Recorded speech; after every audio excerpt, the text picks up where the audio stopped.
All right, let's talk about the French Revolution. But we're not going to start with the kings and the palaces.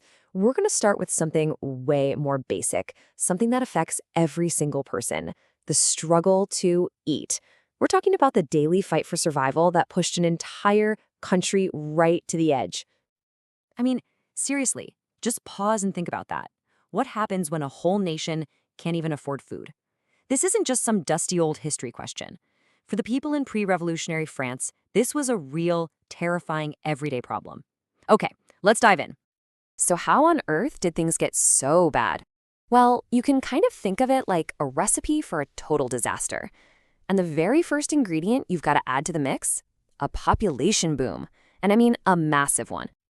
Okay, so to get our bearings, let's rewind to 1715. France had about 23 million people. Now, that's a lot for sure.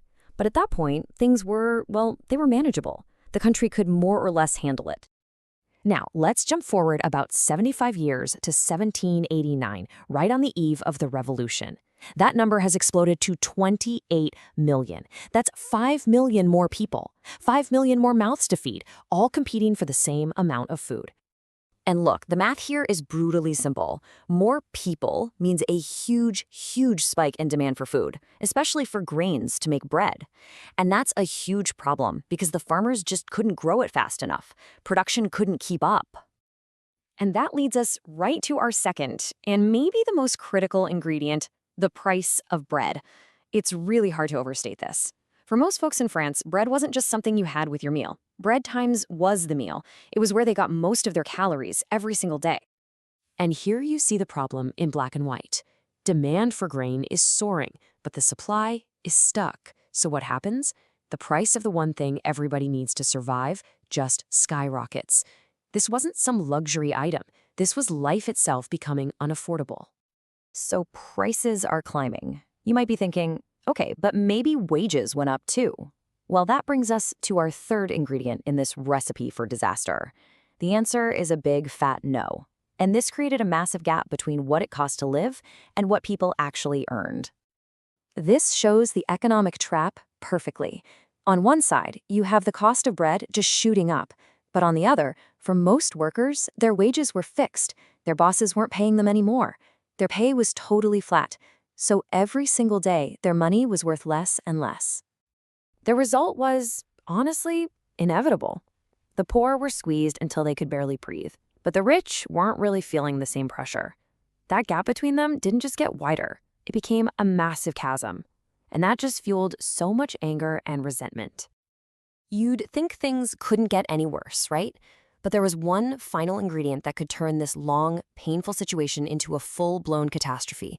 And that was something nobody could control: the weather. So on top of everything else, the population, the prices, the flat wages, just imagine a huge drought hitting or a freak hailstorm that just wipes out the crops people were desperate for. The harvest gets wrecked, the tiny food supply shrinks even more, and prices climb to levels that are just impossible. So what do you get when you mix all of these things together? A population boom, skyrocketing food prices, wages going nowhere, and then a bad harvest on top of it all? The result has a name. It's called a subsistence crisis. And this definition is so important. A subsistence crisis isn't just an economic downturn. It's not about having to cut back on luxuries. It's an extreme situation where the very basics you need to stay alive, your food, your ability to make a living, are in danger. It's a fight for survival. This breaks it down so clearly. It's just a horrible, vicious cycle.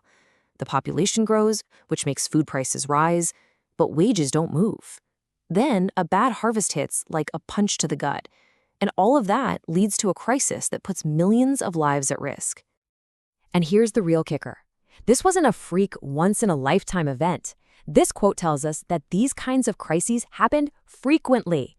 Can you imagine living with that constant fear, that recurring nightmare that your family could be pushed to the brink of starvation at any moment?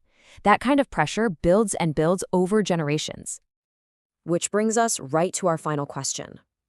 When the most basic promise of a society, that if you work, you can feed your family, is broken over and over and over again, when survival itself becomes a daily desperate fight, what do people do?